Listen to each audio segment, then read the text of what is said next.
Hi friends, welcome to market GM. நான் உங்கள் கணேஷ். எல்லோரும் நல்லா இருக்கீங்களா ஃப்ரெண்ட்ஸ்? இன்றைக்கி இந்த வீடியோவில் நம்ம ஸ்மால் கேஸை பற்றி பார்க்க போகிறோம். நிறைய பேருக்கு நிறைய டவுட் இருக்குது. ஸ்மால் கேஸ்னால் என்ன, இதில் எப்படி இன்வெஸ்ட்மெண்ட் பண்ணுறது, இந்த ஸ்மால் கேஸே ஒரு இன்வெஸ்ட்மெண்ட்டா, இது சேஃபான ஒரு பிளாட்ஃபார்மா, இந்த மாதிரி நிறைய டவுட் இருக்குது. ஸோ இந்த வீடியோவில் நான் எல்லா விஷயங்களுமே உங்களுக்கு எக்ஸ்பிளைன் பண்ண போகிறேன். ஒன் பை ஒன்னாக நான் எக்ஸ்பிளைன் பண்ணுறேன். ஸோ இந்த வீடியோ கொஞ்சம் பெருசாக இருக்கும், ஆனால் உங்களுக்கு பயனுள்ளதாக இருக்கும். அதால் முழுமையாக இந்த வீடியோவை பாருங்கள். அதே மாதிரி நம்ம சேனலையும் சப்ஸ்கிரைப் பண்ணிக்கோங்க. ஓகேவா ஃப்ரெண்ட்ஸ்? ஸோ இப்போ வீடியோக்குள்ளே போயிடலாம். ஃபஸ்ட்டு இந்த ஸ்மால் கேஸ் ஒரு மியூச்சுவல் ஃபண்டு மாதிரி கிடையாது. இப்போ மியூச்சுவல் ஃபண்டில் நம்ம என்ன பண்ணுவோம், நம்ம பணத்தை அந்த மியூச்சுவல் ஃபண்ட் ஹவுஸுக்கு நம்ம கொடுப்போம். அவங்க ஒரு குறிப்பிட்ட ஸ்டாக்லேயோ இல்லை டெப்ட் ஃபண்ட்லேயோ போட்டு வைப்பாங்க. அவங்க அந்த போர்ட்ஃபோலியோ மேனேஜ்மெண்ட் பண்ணிப்பாங்க. நம்மளுக்கு அந்த ரிட்டர்னை பேஸ் பண்ணி மட்டும் தான் தெரியும். ஓகேவா? நம்மக்கிட்ட அந்த ஸ்டாக்ஸோடைய கஸ்டடி இருக்காது, நம்ம கஸ்டடியில் அந்த ஸ்டாக்ஸ் இருக்காது. ஓகேவா? பட் இந்த ஸ்மால் கேஸ் அப்படி கிடையவே கிடையாது. இந்த ஸ்மால் கேஸ் ஒரு மியூச்சுவல் ஃபண்டு மாதிரி கிடையாது. இது நம்ம போர்ட்ஃபோலியோவை ஒரு பெஸ்ட்டாக டெவலப் பண்ணதுக்கான ஒரு பிளாட்ஃபார்ம்.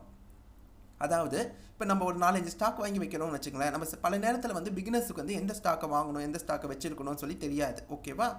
ஸோ நம்ம தெரியாமல் நிறைய ஸ்டாக்கில் தேவையில்லாமல் இன்வெஸ்ட்மெண்ட் பண்ணிடுவோம். அது பிரச்சனையில் போய் மாட்டிக்கும். அந்த மாதிரி இல்லாமல் ஒரு பெஸ்ட்டான ஒரு போர்ட்ஃபோலியோவை நம்ம கிரியேட் பண்ணதுக்கு தான் இந்த ஸ்மால் கேஸ் நம்மளுக்கு யூஸ்ஃபுல்லாக இருக்கும். இங்கே ஸ்மால் கேஸ்ன்னு சொல்கிறது எல்லாமே ஒரு போர்ட்ஃபோலியோ தான். இப்போ நம்ம வச்சுருக்கோம் பார்த்தீங்களா, ஆல்ரெடி இவங்க டிசைன் பண்ணி வச்சுருப்பாங்க, ஒரு போர்ட்ஃபோலியோவை டிசைன் பண்ணி வச்சுருப்பாங்க. அது பல விதத்தில் டிசைன் பண்ணுவாங்க. சிலதான் ஒரு குறிப்பிட்ட டீமில் டிசைன் பண்ணுவாங்க. உதாரணத்துக்கு ஐடி செக்டர் இருக்கிற ஸ்டாக்ஸ் நிறைய இருக்கும். சில போர்ட்ஃபோலியோவில் சில இந்த ஸ்டாக்ஸ் இருக்கும், பேங்கிங் ஸ்டாக்ஸை நிறைய வச்சு பண்ணுவாங்க. ஸோ இந்த மாதிரி ஒரு விதமாக ஸ்டாக்ஸை வச்சுருப்பாங்க. ஏஐ ரிலேட்டடான ஸ்டாக்ஸை ஒரு போர்ட்ஃபோலியோவாக ரெடி பண்ணி வச்சுருப்பாங்க. இங்கே ஸ்மால் கேஸ்ன்னு சொல்கிறது எல்லாமே ஒரு போர்ட்ஃபோலியோ தான், ஆல்ரெடி அவங்க கிரியேட் பண்ணி வச்சுருப்பாங்க. ஓகேவா? இந்த இதில் இந்த பிளாட்ஃபார்மில் நாமளே ஒரு போர்ட்ஃபோலியோ கிரியேட் பண்ண முடியும். இப்போ எனக்கா ஒரு 12 வருஷம் 13 வருஷம் எக்ஸ்பீரியன்ஸ் இருக்குது இந்த ஸ்டாக் மார்க்கெட்டில். இப்போ நானே போய் எனக்கான ஒரு போர்ட்ஃபோலியோவை கிரியேட் பண்ணிக்கலாம். கிரியேட் பண்ணி நான் என்னோடய போர்ட்ஃபோலியோவை ரொம்ப ஈஸியாக மேனேஜ்மெண்ட் பண்ணிக்கலாம். அதை ரீபேலன்ஸ் பண்ணுறது எல்லாமே ரொம்ப ஈஸியாக மேனேஜ்மெண்ட் பண்ணிக்கலாம் இந்த ஸ்மால் கேஸை வச்சு. இப்போ யாரெல்லாம் இந்த ஸ்மால் கேஸை யூஸ் பண்ணலாம் கேட்டிங்கன்னா, பிகினர்ஸ் தாராளமாக இந்த ஸ்மால் கேஸை யூஸ் பண்ணலாம். அதே மாதிரி ஆல்ரெடி பெரிய லெவலில் போர்ட்ஃபோலியோ வச்சுருக்கோங்க, அது ஈஸியாக மேனேஜ்மெண்ட் பண்ணதுக்கு இந்த ஸ்மால் கேஸை யூஸ் பண்ணிக்கலாம். இப்போ இதோட ஹிஸ்ட்ரி சிம்பிளாக சொல்லிடுறேன். இது யார் கிரியேட் பண்ணாங்கன்னா, ஒரு ஐஐடி சார்ந்த ஒரு 3 கிராஜுவேட்ஸ் சேர்ந்து கிரியேட் பண்ணது தான். ஐஐடியில் படித்து வெளியே வந்த ஒரு 3 கிராஜுவேட்ஸ் இதை கிரியேட் பண்ணாங்க. எப்போ கிரியேட் பண்ணாங்கன்னா 2015 இந்த ஐடியாவை வச்சு கிரியேட் பண்ணாங்க. இந்த மாதிரி ஒரு பெஸ்ட்டான ஒரு போர்ட்ஃபோலியோவை கிரியேட் பண்ணுற, ஒரு தீமெட்டிக் போர்ட்ஃபோலியோவை கிரியேட் பண்ணுற ஒரு ஐடியாவை வச்சு அவங்க கிரியேட் பண்ணது தான் இந்த ஸ்மால் கேஸ். இப்போ இந்தியாவில் இருக்க நிறைய புரோக்கர்ஸ் தங்களுடைய பிளாட்ஃபார்மோட இதை இன்டகிரேட் பண்ண அலோவ் பண்ணுறாங்க. உதாரணத்துக்கு நம்ம இந்தியாவில் இருக்க ஃபேமஸான broker Zerodha, Angel One, 5 Paisa, Groww, Upstox, HDFC securities and Kotak securities, இந்த மாதிரி முக்கியமான புரோக்கர்ஸும் கொடுக்குறாங்க. இது இல்லாமல் இன்னும் நிறைய புரோக்கர்ஸ் இன்டகிரேட் பண்ணதுக்கு அலோவ் பண்ணுறாங்க. அவங்களுடைய பிளாட்ஃபார்மோட இன்டகிரேட் பண்ணதுக்கு ஸ்மால் கேஸை அலோவ் பண்ணுறாங்க. இப்போ நான் என்ன பண்ண போகிறேன்னா, சிம்பிளாக ஒரு போர்ட்ஃபோலியோவை கிரியேட் பண்ண போகிறேன். கிரியேட் பண்ணி அது எப்படி ஒர்க் ஆகுதுன்னு உங்களுக்கு முன்னாடி ஷோ பண்ண போகிறேன். ஓகேவா ஃப்ரெண்ட்ஸ்? ஒரு சின்னதாக ஒரு போர்ட்ஃபோலியோ கிரியேட் பண்ணுறேன். ரொம்ப பெரிய அமௌண்ட் வச்சு பண்ண போகிறதில்ல, சின்னதாக வச்சு ஒரு 100 ரூபாய் 200 ரூபாய்க்குள்ளே ஒரு போர்ட்ஃபோலியோ நான் கிரியேட் பண்ண போகிறேன். ஸோ இங்கே பாருங்கள், கிரியேட் ஸ்மால் கேஸ்ன்னு இருக்கா. இப்போ இந்த கிரியேட் ஸ்மால் கேஸ்க்குள்ளே போகிறேன். போயிட்டு இங்கே ஸ்டாக்கை நான் சர்ச் பண்ணுறேன். இப்போ சின்ன விலையில் விற்கிற ஸ்டாக்ஸை பார்க்குறேன். எஸ் பேங்க் ரொம்ப கம்மியாக ஒரு 20 ரூபாய் 21 ரூபாயில் விற்கிது. ஸோ அதை ஆட் பண்ணுறேன்.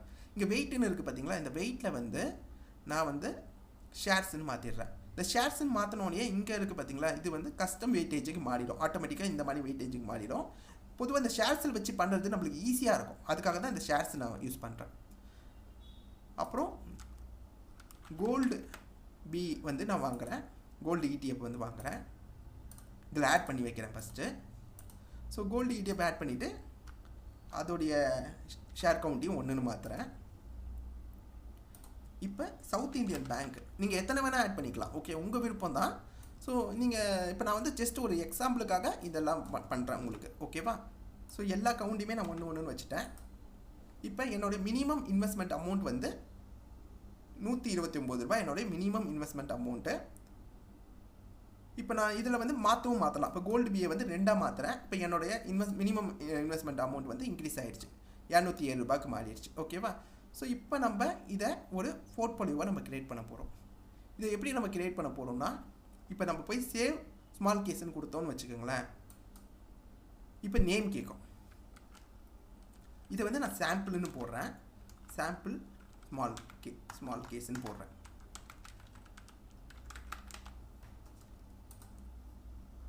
இதுக்கு டிஸ்கிரிப்ஷனும் நம்ம கொடுக்கணும். இப்போ டன்னு நான் கொடுத்துட்டேன்னு வச்சுக்கோங்களேன். இப்போ நான் ஒரு ஸ்மால் கேஸை க்ரியேட் பண்ணிட்டேன். இப்போ போய் நான் பார்த்தேன்னு வச்சுங்களேன், திருப்பி வந்து பார்த்தேன்னா எனக்கு வந்து ஒரு ஸ்மால் கேஸ் வந்து இங்கே தெரியும், விசிபிளாக தெரியும். ஓகேவா? இப்போ இந்த ஸ்மால் கேஸில் இருக்க ஸ்டாக்ஸில் நான் இன்வெஸ்ட்மெண்ட் பண்ணலாம். ஒரே கிளிக்கில் வந்து என்னால் இன்வெஸ்ட்மெண்ட் பண்ண முடியும். இப்போ நான் வந்து ஜீரோடா அக்கௌண்ட்டை வந்து இதோட கனெக்ட் பண்ணி வச்சுருக்கேன். ஓகேவா? நான் வந்து இந்த இன்டெகிரேட் பண்ணியிருக்கேன். அதெல்லாம் ஒன்றும் நீங்கள் இன்டெகிரேட்டாக போய் தனியாக பண்ண வேண்டிய அவசியமாக கிடையாது. நீங்கள் ஜஸ்ட் உங்களோட ஜீரோடா லாகின் மூலிமா நீங்கள் ஓப்பன் பண்ணாலே அது ஆட்டோமேட்டிக்காக இன்டெகிரேட் ஆகி தான் வரும். ஓகேவா? ஸோ அதுக்காக நீங்கள் ரொம்ப ஒன்றும் சிரமப்பட வேண்டிய அவசியம்லாம் எதுவும் கிடையாது. ஸோ இப்போ இதில் வந்து நான் கொடுத்தோன்னே இதில் 2 விஷயம் கேட்கும். இது ஒன் டைம் ப்ளஸ் எஸ்ஐபியாக நம்ம பண்ணுமா கேட்கும். இப்போ நான் எஸ்ஐபிக்கு ஓகே சொல்லிட்டேன்னா ஒவ்வொரு வாட்டியும் ஒவ்வொரு மந்த்தும் ஒரு குறிப்பிட்ட டேட்டில் நான் செட் பண்ணி வச்சுக்கலாம். அந்த டேட் அன்றைக்கி வந்து கரெக்டாக இந்த $208 வந்து இந்த ஸ்டாக்ஸில் வந்து இன்வெஸ்ட்மெண்ட் ஆகிட்டே இருக்கும். ஓகேவா? இந்த அமௌண்ட் வந்து இந்த ஸ்டாக்ஸ் இப்போ இந்த குறிப்பிட்ட ஸ்டாக்கை வந்து கிரியேட் பண்ணி வச்சுருக்கேன் பார்த்தீங்களா, இந்த ஸ்மால் கேஸில் வந்து இன்வெஸ்ட்மெண்ட் ஆகிட்டே இருக்கும். அதுவே ஒன் டைம் கொடுத்தோன்னா இந்த ஒன் டைமில் மட்டும்தான் அது இன்வெஸ்ட்மெண்ட் ஆகும். ஓகேவா? இப்போ இதெல்லாம் பார்க்கும்போது உங்களுக்கு மியூச்சுவல் ஃபண்டில் பார்க்குற மாதிரியே தான் இருக்கும். ஆனால் இது மியூச்சுவல் ஃபண்டு கிடையாது. இப்போ நான் இந்த ஆர்டரை வந்து கன்ஃபார்ம் பண்ணுறேன். ஓகேவா? இப்போ கன்ஃபார்ம் பண்ணிவிட்டு இப்போ பை கொடுக்க போகிறேன். பை கொடுத்தோன்னே என்ன நடக்கும்னு நான் உங்களுக்கு சொல்கிறேன். பை கொடுத்தோன்னே என்னோடய ஜீரோடா அக்கௌண்ட் ஓப்பன் பண்ணி வச்சுருக்கேன்ல, ஓப்பன் பண்ணணும்னு அவசியம் கிடையாது. நீங்கள் க்ளோஸில் இருந்தால் கூட இது வந்து நடக்கும். அது ஆட்டோமேட்டிக்காக வந்து இந்த ஸ்டாக்ஸ் எல்லாமே வந்து பை ஆகிடும். ஒரே கிளிக்கில் பை ஆகிடும். இப்போ நான் இங்கே போட்டிருக்கிறது பாருங்கள், மொத்தம் 3 ஸ்டாக் போட்டிருக்கேன். இந்த 3மே ஒரே கிளிக்கில் பை ஆகும். ஆனால் மார்க்கெட் பிளேஸில் பை ஆகும். இப்போ நம்ம நார்மலாக வாங்கும்போது நம்ம என்ன பண்ணலான்னா ஒரு லிமிட் ப்ரைஸ் போட்டு வாங்குவோம். ஆனால் அது மாதிரி இல்லாமல் மார்க்கெட் ப்ளேஸில் இது பை ஆகிடும். இங்கேயே சொல்லுவாங்க மார்க்கெட் ப்ளேஸ்ன்னு சொல்லியிருப்பாங்க. மார்க்கெட் ப்ளேஸில் இப்போ எக்ஸிக்யூட் ஆகிடும்.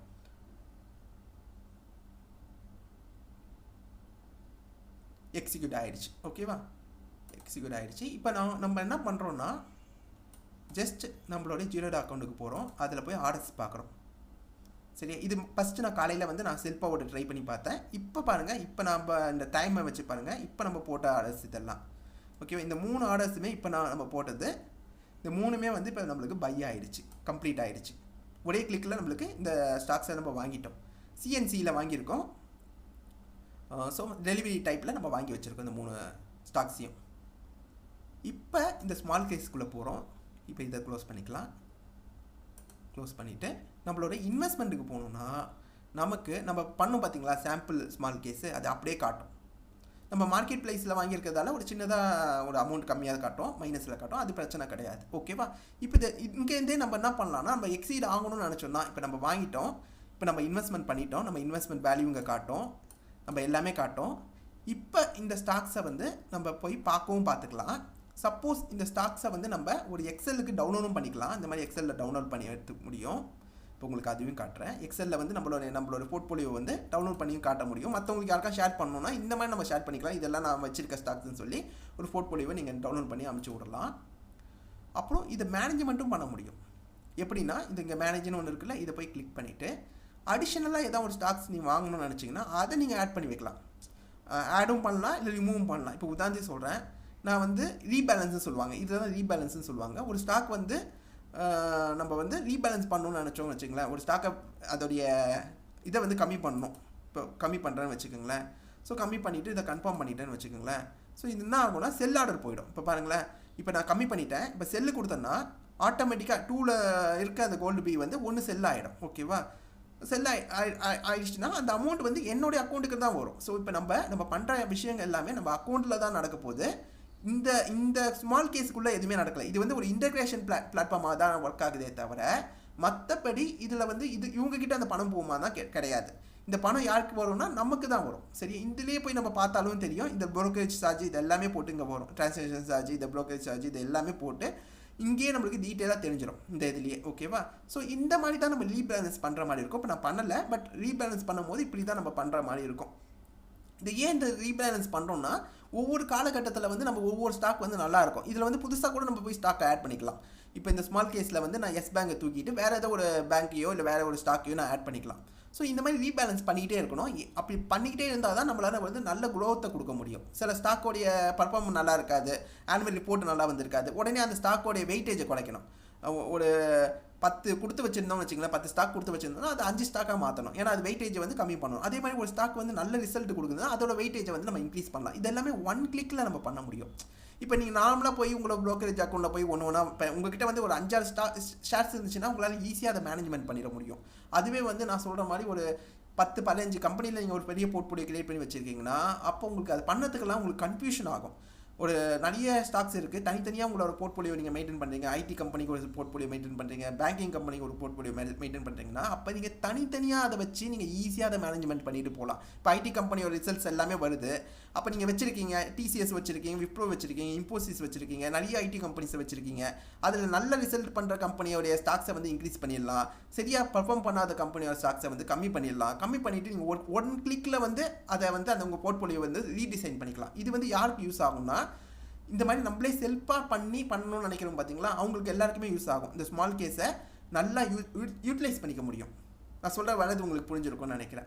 ஸோ இது வந்து ஒரு வகையான ஈஸியான வே. நம்ம ஈஸியாக ஒரே செகண்டில் எக்ஸீட் ஆகிடலாம். இப்போ எக்ஸீட் ஆகணும்னு நினச்சா வச்சுக்கோங்க, இப்போ நான் எக்ஸீட் பண்ணி காட்டுறேன். இதில் எனக்கு சின்ன நஷ்டம் வரதான் செய்யும், பட் பரவாயில்ல, அது ஒன்றும் பிரச்சனை இல்லை. மிஞ்சி போனால் ஒரு 10 ரூபாவோ 15 ரூபாவோ எனக்கு லாஸ் ஆகும் இந்த மாதிரி பண்ணுன்னா, பட் அது இஷ்யூ இல்லை. இப்போ வந்து இந்த எக்ஸீட் பண்ணுறேன். இப்போ எக்ஸீட் பண்ணேன்னு வச்சுக்கிறேன், ஒன் கிளிக்கில் நம்மளால் எக்ஸீட் பண்ணி வெளியே வந்துட முடியும். இந்த மாதிரி கேட்கும், இதுலேயே கேட்கும் பார்ஷியலாக ஓலான்னு கேட்கும், ஃபுல்லாக நான் மொத்த ஸ்டாக்ஸையும் நான் எக்ஸிட் பண்ணுறேன். இதில் வந்து இங்கே போய் பார்த்தீங்கன்னா இதில் வந்து எனக்கு எவ்வளோ சார்ஜஸ் போகும்னு சொல்லி கொடுத்துருக்கோம். பட் இவ்வளோ சார்ஜஸ் போகாது, ஏன்னா இன்றைக்கே வாங்கி இன்றைக்கே நான் விற்கிறேன். அது ஒரு வகையில் இன்ட்ராடே கணக்கில் தான் எடுத்துக்கும். அதனால் இந்த சார்ஜஸில் வந்து இந்த டிபி சார்ஜஸ் வந்து எனக்கு வராது. இன்றைக்கே வாங்கி இன்றைக்கி விற்கிறதால ஒரு 7 ரூபாய் இல்லை ஒரு 8 ரூபாய் எனக்கு போகும். ஓகேவா, அதிகபட்சமாக ஒரு 20 ரூபாய்க்கு மேலே எனக்கு போகாது. ஸோ நான் வந்து இப்போ எக்ஸீட் கொடுக்குறேன், எக்ஸீட் ஸ்மால் கேஸ் கொடுக்குறேன். இப்போ எக்ஸீட் கொடுத்தோன்னே கன்ஃபார்ம் கேட்கும், ஏன்னா மார்க்கெட் பிளேஸில் இது எல்லாமே ஆர்டர்ஸ் எல்லாமே பிளேஸ் ஆகும். இப்போ நான் கன்ஃபார்ம் கொடுத்துட்டேன். கன்ஃபார்ம் கொடுத்தோன்னே வெயிட் பண்ணும். ஓகே, முடிஞ்சிடுச்சு. இப்போ இது நம்மளுக்கு டன் ஆகிடுச்சு. ஓகேவா, இப்போ போய் பாருங்கள், ஆட்டோமேட்டிக்காக என்னுடைய ஸ்டாக்ஸ் எல்லாமே வித்தாச்சு. இப்போ நான் வாங்கின ஸ்டாக்ஸ் இங்கே வாங்கியிருக்கேன், வாங்கிட்டு ஒரே கிளிக்கில் என்னுடைய எல்லா ஸ்டாக்ஸையும் நான் விற்றுட்டு வெளியே வந்துட்டேன். உங்களுக்கு புரியுதா? இப்படி தான் ஒர்க் ஆகும். ஸோ இதில் வந்து நீங்கள் நிறைய ப்ரோக்கர் பிளாட்ஃபார்ம் உங்களுக்கு இன்டர்கிரேட் ஆகிருக்கிறதால உங்களால் நல்லா இந்த யூஸ் பண்ணிக்க முடியும், உங்களோட செல்ஃப்காக யூஸ் பண்ணிக்க முடியும். இதுக்கு நீங்கள் எந்த ஒரு அமௌண்ட்டும் பே பண்ண வேணாம். இது வந்து நீங்கள் ஃப்ரீயாகவே யூஸ் பண்ணிக்கலாம். இப்போ நான் சொன்னது வந்து யாருக்கு யூஸ் ஆகும்னா, ஆல்ரெடி உங்களுக்கு ஸ்மால் கேஸை பற்றி தெரியும், உங்களுக்கு நல்ல ஸ்டாக்ஸை வந்து பிக் பண்ணி ட்ரேட் பண்ண தெரியும், அவங்களுக்கு இப்போ நான் சொன்னது மிகப்பெரிய அளவில் யூஸ் ஆகும். ஓகேவா? இப்போ சரி, உங்களுக்கு இப்போ நீங்கள் ஒரு பிகினர், உங்களுக்கு ஸ்டாக்ஸை எப்படி பிக் பண்ணுறதுன்னு தெரியல. அப்போ ஏன்னா பிகினர்ஸ் நிறைய பேர் இப்போ மார்க்கெட்டுக்குள்ளே வந்துட்டீங்க. ஓகேவா? ஸோ உங்களுக்காக வந்து நிறைய விஷயம் அந்த போய் எப்படி அந்த ஸ்டாக்கை பார்க்கறது, எப்படி அதை வந்து கரெக்டாக அனலைஸ் பண்ணுறதெல்லாம் தெரியாமல் இருப்பீங்க. அப்படி இருக்கும்போது டிஸ்கவர்னு ஒரு ஆப்ஷன் இருக்கும். இதில் போயிட்டு நம்ம ஆல் ஸ்மால் கேஸ்ன்னு கொடுக்கலாம். இந்த ஸ்மால் கேஸை அவங்களே க்ரியேட் பண்ணி வச்சுருப்பாங்க. இதுலேயே வந்து 2 கேட்டகரி இருக்குது. ஃப்ரீயான ஆக்சஸ் இருக்குது, பீஸ் பேஸ்டு இருக்குது. இது யார் க்ரியேட் பண்ணுறாங்கன்னா, இவங்க எல்லாமே வந்து ஒரு ரிசர்ச் ஃபார்மாக இருப்பாங்க. இப்போ மார்க்கெட் ஜிஎம் கூட ஒரு ரிசர்ச் ஃபார்மாக தான் ஃபியூச்சரில் வரப்போகுது. ஓகேவா? இப்போ ரிசர்ச் ஃபார்ம்னா அதில் வந்து சிபி ரிஜிஸ்டர்ட் இன்வெஸ்ட்மெண்ட் அட்வைசர் இருப்பாங்க, இல்லைனா ரிசர்ச் அனலிஸ்ட் இருப்பாங்க. ஸோ அதை அவங்க வந்து இந்த மாதிரி ஒரு போர்ட்ஃபோலியோவை கிரியேட் பண்ணி வைப்பாங்க. இந்த போர்ட்ஃபோலியோ எல்லாமே இங்கே வந்து ஸ்மால் கேஸ்ன்னு சொல்கிறோம். ஓகேவா? ஸோ போர்ட்ஃபோலியோவும் ஸ்மால் கேஸும் வேறு கிடையாது, இது எல்லாமே ஒன்று தான். ஓகேவா? இப்போ இதெல்லாம் ஃப்ரீ ஆக்சஸில் இருக்குது, நம்மளுக்கு ஃப்ரீயாக வந்து யூஸ் பண்ணிக்க முடியும். இதோட ரிட்டர்ன்ஸும் இங்கே கொடுத்துருக்காங்க, 3 வருஷம் ரிட்டர்ன்ஸ். இப்போ இங்கே மினிமம் வேல்யூ பாருங்கள், இப்போ ஜஸ்ட் உள்ளே போய் உங்களுக்கு காட்டுறேன். இப்போ இந்த விண்ட்மில் கேபிட்டல் இருக்குல்ல, இது வந்து ஒரு ரிசர்ச் ஃபார்ம். இப்படி மார்க்கெட் ஜிஎம் இருக்கோ அதே மாதிரி இது வந்து ஒரு ரிசர்ச் ஃபார்ம். இவங்க வந்து இதில் வந்து கிரியேட் பண்ணி வச்சுருப்பாங்க. இந்த மாதிரி ஒரு போர்ட்ஃபோலியோ ஆல்ரெடி கிரியேட் பண்ணி வச்சுருப்பாங்க. இதில் மினிமம் வேல்யூ வந்து ரொம்ப கம்மியாக இருக்குது, 436 ரூபாய் தான் இருக்குது. இவங்க வந்து 100 ரூபாய் இன்வெஸ்ட் பண்ணியிருந்தா, ஒரு வேளை 100 ரூபாய் இன்வெஸ்ட் பண்ணியிருந்தா எவ்வளோ அது கிடச்சிருக்கும்னு சொல்லி காட்டுறாங்க. அதோட ரிட்டர்ன் வந்து 100 ரூபாய் இன்வெஸ்ட் பண்ணியிருந்தா 3 வருஷத்தில் அது வந்து 168 ரூபாவை மாறி இருக்கும்னு சொல்கிறாங்க. ஓகேவா? இதில் நம்ம ஓப்பனே பண்ணி பார்க்க முடியும். இதில் போயிட்டு அவங்க என்னென்ன விஷயங்களில் வந்து இது பண்ணியிருக்காங்க நம்ம பார்க்க முடியும்.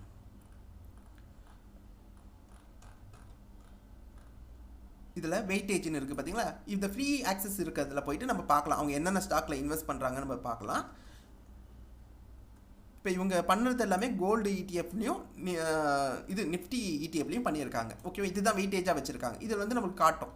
அதுவே நீங்கள் போயிட்டு பீஸ் பேஸில் போய் பார்த்தீங்க வச்சுங்களேன், இது ஃப்ரீ ஆக்சஸ் இருக்குது. பீஸில் வந்து நிறைய இருக்கும். இப்போ உதாரணம் சொல்கிறேன், இது எல்லாமே பீஸ் பே பண்ணுறது. ஓகேவா, இது என்ன பீஸ் பே பண்ணுறதுன்னா, இந்த ரிசர்ச் ஃபார்ம் இருக்கும்ல, அவங்களுக்கு நம்ம ஒரு அமௌண்ட்டை பே பண்ணுவோம். ஓகேவா, மினிமம் இன்வெஸ்ட்மெண்ட் வந்து நம்மளுக்கு இது பாருங்கள், இது நல்ல ஒரு ரிட்டர்ன் கொடுத்துருக்கு. ஓகேவா, 96% 76% இருக்குது. ஓகேவா, நல்ல ஒரு ரிட்டர்ன் கொடுத்துருக்கு. ஓகேவா, இப்போ இதை நான் சரி இது ஒரு 5000 ரூபாய் இதில் இன்வெஸ்ட் பண்ணலாமே நான் ஆசைப்பட்றேன்னு வச்சுக்கலாம். ஒரு 5000 மினிமம் வேல்யூவும் ரொம்ப கம்மியாக இருக்குது, 5000 ரூபாய்க்குள்ளேயே இருக்கா. ஸோ நம்ம ஒரு 5000 ரூபாய் இன்வெஸ்ட் பண்ணலாமே, ஒரு 10000 ரூபாய் இன்வெஸ்ட் பண்ணலாமே நம்ம பார்த்தோம்னா, இங்கே இதுக்கு ஆக்சஸ் வாங்கிறதுக்கு நம்மளுக்கு 14000 ரூபாய் பே பண்ணணும். 6 மாதத்துக்கு தான் அது வேலிடிட்டி. திருப்பி 6 மாதம் பார்த்து திருப்பி ஒரு 14000 ரூபாய் நம்ம பே பண்ணுற மாதிரி இருக்கும். ஸோ ஒரு வருஷத்துக்கு நம்ம எவ்வளோ பே பண்ணுவோம்னா 30000 ரூபாய், ஆல்மோஸ்ட் 30000 ரூபாய் பே பண்ணுவோம். எதுக்காக இதை பே பண்ணுறோன்னா, அப்போ தான் இவங்க வந்து இதை வாங்கிறதுக்கே ஆக்சஸ் நம்ம கொடுப்பாங்க, நம்ம வாங்கவே முடியும். சரி, ஃபஸ்ட்டு வாட்டி வாங்கிட்டு அதுக்கப்புறம் அப்படியே விட்டுடலாமே நீங்கள் நினைக்கலாம். சரி, அடுத்த வாட்டி ஏன் நம்ம இதை சப்ஸ்கிரைப் பண்ணோம், நம்மளாம் வாங்கிட்டோமே, நம்மளுக்கு தான் என்னென்ன ஸ்டாக்ஸ் அந்த போர்ட்ஃபோலியோவில் இருக்குன்னு தெரிஞ்சிடுமே, அதுக்கப்புறம் எதுக்கு நம்ம திருப்பி ஒரு வாட்டி அது 6 மாதம் பார்த்து வாங்கணும்னு சொன்னீங்கன்னா, அப்போ தான் நம்மளால் ரீபேலன்ஸ் பண்ண முடியும். இவங்களே கொடுத்துருப்பாங்க பாருங்கள். ஸோ இந்த ரீபேலன்சிங் வந்து ரொம்ப முக்கியம். ஓகேவா, ஏன்னா ஒரு ஸ்டாக்கை வந்து நம்ம ஒரு டைமில் நல்ல ஸ்டாக்னு சொல்லுவோம், அதுவே ஒரு 6 மாதம் பத்தோ இல்லை ஒரு 3 மாதம் பத்தோ அந்த ஸ்டாக் வந்து நம்மளுக்கு மோசமான ஸ்டாக்காக கூட ஆகலாம். அதை பற்றி ஏதாவது தப்பான நியூஸ் வந்து மார்க்கெட்டில் வரலாம். இப்போ இண்டஸ்இண்ட் பேங்க் எடுத்துக்கோங்க, ஒரு காலத்தில் 1500 ரூபாயில் போயிருந்துச்சு, இப்போ 780 ரூபாயில் ட்ரேட் ஆகிட்டு இருக்கு. ஸோ அந்த மாதிரிலாம் வந்து நம்ம எப்போ ரீபேலன்ஸ் பண்ணுமோ அதெல்லாம் வந்து பார்த்து பண்ணணும். அதெல்லாம் வந்து இந்த இது வந்து யூஸ் ஆகும். ஆனால் இந்த ரீபேலன்ஸ்லேயும் ஒரு நெகட்டிவான விஷயம் இருக்குது. இது ஆட்டோமேட்டிக்காக ரீபேலன்ஸ் பண்ண முடியாது, மேனுவல் ரீபேலன்ஸ். அதாவது அவங்க ரீபேலன்ஸ் பண்ணுறாங்கன்னு வச்சுக்கோங்க. இப்போ நான் வந்து இந்த போர்ட்ஃபோலியோ மெயின்டைன் பண்ணுறேன், இந்த ஸ்மால் கேஸை வந்து நான் தான் வந்து இதோடைய மெயின்டெனன்ஸ் ஆளுன்னு வச்சுக்கோங்களேன். இப்போ போய் இந்த ஸ்மால் கேஸை நான் வந்து சேஞ்ச் பண்ணுறேன், அந்த ஷேர்ஸை வந்து சேஞ்ச் பண்ணுறேன்னா ஆட்டோமேட்டிக்காக எனக்கு வந்து நோட்டிஃபிகேஷன் வந்து வரும். அது யூஸ் பண்ணுற ஒரு பர்சனுக்கு வந்து நோட்டிஃபிகேஷன் வரும். அந்த நோட்டிஃபிகேஷனை பார்த்துட்டு மேனுவலாக ரீபேலன்ஸ்னு ஒரு இது இருக்கும், அந்த பட்டனை நம்ம கிளிக் பண்ணோன்னா ரீபேலன்ஸ் ஆகிடும். அதுக்கு தகுந்த மாதிரி ரீபேலன்ஸ் ஆகிடும். இது ஆட்டோமேட்டிக் ரீபேலன்ஸ் கிடையாது. அதுதான் இதில் இருக்க இந்த ஸ்மால் கேஸில் இருக்க ஒரே ஒரு நெகட்டிவ். நம்ம தான் பார்த்து அதை கரெக்டாக அவங்க ரீபேலன்ஸ் பண்ண நம்ம கரெக்டாக பண்ணணும். அந்த டேட்டும் அவங்க கொடுத்துருப்பாங்க. இப்போ பாருங்களேன், நான் உங்களுக்கு காட்டுறேன். ஒவ்வொரு இதில் போய் பார்த்தாலும் அதோட ரீபேலன்ஸ் டேட் வந்து இருக்கும். அந்த டேட் அன்றைக்கி தான் அவங்க ரீபேலன்ஸ் பண்ணுவாங்க. சில நேரத்தில் பண்ணாமல் கூட அப்படியே விட்டுருவாங்க. ஆனால் அந்த டேட் அன்றைக்கி நம்ம போய் பார்க்கணும். ஒவ்வொரு இதுக்கும் ரீபேலன்ஸுக்கு வந்து சிலதான் 6 மாதத்தில் இருக்கும், சிலதான் வந்து 3 மாதத்துக்கு ஒன்று இருக்கும், சிலதான் மாதம் ரீபேலன்ஸ் பண்ணுறது இருக்கும். இப்போ பாருங்கள், இது வந்து நம்மளுக்கு ஃப்ரீ தான். இப்போ இந்த ஸ்மால் கேஸ் வந்து நம்மளுக்கு ஃப்ரீ தான். இதை வந்து நம்ம போய் பார்க்குறோம், இவங்க என்னென்ன ஸ்டாக்ஸ் வச்சுருக்காங்க போய் பார்க்குறோம். இங்கே போய் பார்க்கும்போது நம்மளுக்கு தெரியுது மொத்தம் 12 ஸ்டாக்ஸ் இருக்குது. இதோட ரீபேலன்ஸ் ஃப்ரீக்வன்சி வந்து குவார்ட்டர்லி வைஸில் இருக்குது. என்றைக்கு ரீபேலன்ஸ் ஆகும்னு இங்கேயே கொடுத்துட்றாங்க நம்மளுக்கு. ஸோ ரீபேலன்ஸ் டேட் வந்து லாஸ்ட்டாக என்றைக்கு ஆகிருக்குன்னா மார்ச் 5 ஆகிருக்கு. அடுத்த ரீபேலன்ஸ் வந்து ஜூன் 5 அன்றைக்கி நம்மளுக்கு ரீபேலன்ஸ் ஆகும். இதோடைய பர்சன்டேஜ், ஹோல்டிங் பர்சன்டேஜ் வந்து மிட் கேப்பில் வந்து இவங்க வந்து 16.67% வச்சுருக்காங்க. ஸ்மால் கேப்பில் வந்து 83.33 வச்சுருக்காங்க. கொஞ்சம் ரிஸ்க்கான ஒரு இன்வெஸ்ட்மெண்ட் தான். ஸோ என்னென்ன ஸ்டாக்ஸில் வச்சுருக்காங்க போய் பார்த்தீங்கன்னா, அமர்ராஜ் இதெல்லாம் நல்ல கம்பெனி. ஸோ இதெல்லாமே வந்து ஒரு நல்ல கம்பெனிஸ் தான் அவங்க வச்சுருக்காங்க. ஸ்மால் கேப்பில் இருந்தால் கூட ஓரளவுக்கு நல்ல டீசெண்டான கம்பெனிகளை தான் அவங்க வச்சுருக்காங்க. ஸோ இப்படி நம்ம இதை பார்த்துட்டு நம்ம இதை அப்படியே யூஸ் பண்ணவும் பண்ணிக்கலாம். இதில் யூஸ் பண்ணால் ஒன்றும் மிஸ்டேக் ஆகாது, ஏன்னா இது ஃப்ரீ தான் நம்மளுக்கு. ஓகேவா, ஒரு வேலை நம்மக்கிட்ட 45000 இல்லை. ஓகேவா, ஏன்னா இது வந்து மினிமம் இன்வெஸ்ட்மெண்ட்டு 45000 இருக்குது. அப்போ 45000 நம்மளுக்கு இல்லை. அப்போ நம்ம இருக்கிறது ஒரு சின்ன அமௌண்ட்டு தான் இருக்குன்னா, அப்போ இவங்க வச்சுருக்க அந்த இது ஓப்பனாக வச்சுருக்காங்க. ஏன்னா இது ஃப்ரீயாக இருக்கிறதால இதை ஓப்பனாக வச்சுருக்காங்க. ஸோ இதை பார்த்துட்டு இதில் நம்ம இன்வெஸ்ட்மெண்ட்டும் பண்ணிக்கலாம். நான் சொல்கிறது உங்களுக்கு புரியுதா? என்னென்ன குவான்டிட்டியில் நம்ம பண்ண முடியுமோ அந்த மாதிரி குவான்டிட்டியில் நம்ம பண்ணிக்கலாம். அப்போ நம்மளுக்கு மொத்தமாக நம்ம வந்து 45000 போடணும்னு அவசியம் இருக்காது. கம்மியான விலையில் சில ஸ்டாக்ஸை வந்து நம்ம அவாய்ட் பண்ணிக்கலாம். இப்போ நான் சொல்கிறது எல்லாமே உங்களுக்கு டிப்ஸ் தான். ஆல்ரெடி உங்களுக்கு ஸ்மால் கேஸை யூஸ் பண்ண தெரிஞ்சு, பட் இந்த விஷயங்கள்லாம் தெரியாமல் இருந்துச்சுன்னா நான் சொல்கிறது எல்லாமே உங்களுக்கு டிப்ஸாக நீங்கள் யூஸ் பண்ணிக்கலாம். ஓகேவா ஃப்ரெண்ட்ஸ்? ஸோ இதுக்காக தான் இந்த ஸ்மால் கேஸ் இருக்குது. இதில் நிறைய இருக்குது. ஓகேவா, இப்போ நான் உங்களுக்கு வந்து வீடியோவில் வந்து நான் எல்லாத்தையும் உங்களுக்கு கவர் பண்ணேன்னா டைம் நிறைய ஆகிடும். ஓகேவா, வீடியோ வந்து பெருசாக லென்த்தியாக போயிடும். பட் அதுக்காக தான் நான் ரொம்ப கம்மியான விஷயங்களை மட்டுமே ஷேர் பண்ணுறேன். இதில் நிறைய விஷயங்கள் இருக்குது. இப்போ ஏஐ ரிலேட்டடான ஸ்டாக்ஸை வந்து வச்சு கூட எங்கள் போர்ட்ஃபோலியோஸ் இருக்குது. நிறைய விஷயங்கள் ஒரு பேஸில் இருக்குது. அதாவது தீமேட்டிக்னு சொல்லுவோம். ஒரு குறிப்பிட்ட ஸ்டாக்ஸ் வச்சுருக்கோம், ஒவ்வொரு ஐடியாவை வச்சுருக்கோம். இதை வச்சு எல்லாமே ஒரு போர்ட்ஃபோலியோ இவங்க க்ரியேட் பண்ணி வச்சுருப்பாங்க. இதில் ஃப்ரீயாக இருக்க எல்லா போர்ட்ஃபோலியோவும் நீங்கள் போய் பார்த்து அவங்க எப்படிலாம் க்ரியேட் பண்ணுறாங்க பார்த்து அந்த ஸ்டாக்ஸை வந்து நீங்களும் அனலைஸ் பண்ணி பார்க்கலாம். ஏன்னா இதில் போர்ட்ஃபோலியோ க்ரியேட் பண்ணுறவங்க எல்லாமே வந்து ஒரு இன்வெஸ்ட்மெண்ட் அட்வைசர்ஸ் தான் இருப்பாங்க. ஓகேவா? நான் சொல்கிறது உங்களுக்கு புரிஞ்சிருக்குன்னு நினைக்கிறேன். அவங்க வந்து ஓரளவுக்கு டீசென்ட்டான ஒரு கம்பெனிகளை அனலைஸ் பண்ணி தான் எடுத்திருப்பாங்க. அதை எடுத்து நீங்கள் அனலைஸ் பண்ணி உங்கள் போர்ட்ஃபோலியோ டிசைன் பண்ணலாம். இல்லை அதில் டேரெக்டாக நீங்கள் கிளிக் பண்ணி அது ஃப்ரீயாக தானே இருக்குது, டேரெக்டாகவே நீங்கள் கிளிக் பண்ணி அதை யூஸ் பண்ணாவும் பண்ணிக்கலாம். ஸோ உங்களுக்கு வந்து நான் சொன்னது வந்து ஒரு ஐடியா தான். சரி, இப்போ இதில் லிஸ்ட் ஆகிறதுக்கு இப்போ நம்ம போர்ட்ஃபோலியோ கிரியேட் பண்ணுறோம்ல, நம்ம ஒன்று கிரியேட் பண்ணிக்கிறோம். இதெல்லாம் வந்து எல்லாருக்கும் தெரியுமான்னு கேட்டிங்கன்னா தெரியாது. ஓகேவா? இதில் நம்ம இந்த மாதிரி பப்ளிஷ் பண்ணோன்னா நம்ம வந்து ஒரு இன்வெஸ்ட்மெண்ட் அட்வைசராக இருக்கணும், இல்லைனா ரிசர்ச் அனலிஸ்ட்டாக இருக்கணும். இங்கேயே கொடுத்துருப்பாங்க, பப்ளிஷர்னு ஒருத்தர் கொடுத்துருப்பாங்க. இப்போ மார்க்கெட் ஜிஎம்மில் வந்து இப்போ நான் ரன் பண்ணுற இந்த யூடியூப் சேனலை வந்து ஃப்யூச்சரில் வந்து ஒரு இன்வெஸ்ட்மெண்ட் ஃபார்மாக தான் மாற்றுற மாதிரி எனக்கு பிளான் இருக்குது. பட் அப்போ வந்து நான் ரிசர்ச் அனலிஸ்ட்டாவோ இல்லை இன்வெஸ்ட்மெண்ட் அட்வைசராகவோ நான் ஆகலான்னு ட்ரை பண்ணுறேன் ஃப்யூச்சரில். அதுக்கு டைம் எடுக்கும். பட் ஆன பிறகு நான் கூட இந்த மாதிரி இங்கே ஒரு என்னுடைய போர்ட்ஃபோலியோ வந்து நான் லிஸ்ட் பண்ணி வைக்கலாம். அது ஃப்ரீயாகவும் லிஸ்ட் பண்ணலாம், இல்லை நான் அமௌண்ட்டு சப்ஸ்கிரிப்ஷன் ஃபீக்காகவும் போட்டும் நான் பண்ணலாம். ஸோ இது எல்லாமே வந்து ஒரு யூஸ்ஃபுல்லான விஷயம். இது யாருக்காக யூஸாக இருக்குன்னா, பிகினர்ஸுக்கு யூஸாக இருக்குது. ஆல்ரெடி நல்ல எக்ஸ்பீரியன்ஸ் இருக்குது, என்ன மாதிரி எக்ஸ்பீரியன்ஸ் இருக்குது, எங்களுக்கே இது நல்ல யூஸாக இருக்குது. ஏன்னா நம்ம வந்து ஒரு போர்ட்ஃபோலியோ டிசைன் பண்ணிவிட்டு அது ஈஸியாக ஹேண்டில் பண்ண முடியுது. அதே மாதிரி ரிசர்ச் அனலிஸ்ட்டுங்க இருக்காங்க பார்த்தீங்களா, இன்வெஸ்ட்மெண்ட் அட்வைசர்ஸ் இருக்காங்களா, படித்து முடிச்சுட்டு ஒரு இன்வெஸ்ட்மெண்ட் அட்வைசராக இருக்கிறவங்களுக்கு நல்லா யூஸ் ஆகும். ஏன்னா அவங்க நிறைய விஷயத்தை வந்து ஈஸியாக செல் பண்ண முடியும், பீப்புள்கிட்ட நல்லா ஈஸியாக செல் பண்ண முடியும், அதுவும் ப்ரூஃபோடு செல் பண்ண முடியும். ஏன்னா இப்போ நீங்கள் இதை ஓப்பன் பண்ணி பார்த்தீங்கன்னா இதோடைய பர்ஃபார்மன்ஸ் ரேட் எல்லாமே உங்களுக்கு தெரிஞ்சிடும். இங்கேயே அவங்க இது பண்ணி வச்சுருப்பாங்க, கோட் பண்ணிடுறாங்க. ஸோ நம்மளுக்கு ஒரு வேலிடான ஒரு விஷயமா இருக்கும். இதை நீங்கள் யூஸ் பண்ணணும்னு நினச்சிங்கன்னா நல்லா யூஸ் பண்ணிக்கோங்க ஃப்ரெண்ட்ஸ். எனக்கு தெரிஞ்ச விஷயங்கள் எல்லாத்தையுமே ஸ்மால் கேஸில் எனக்கு தெரிஞ்ச விஷயங்கள் எல்லாமே உங்கள் கூட நான் ஷேர் பண்ணிட்டேன். இதில் ஃபர்தராக ஏதாவது டவுட் வந்துச்சுன்னா என்கிட்ட நீங்கள் கேளுங்க, கண்டிப்பாக நான் உங்களுக்கு ஹெல்ப் பண்ணுறேன். ஓகேவா friends? Bye friends, take care.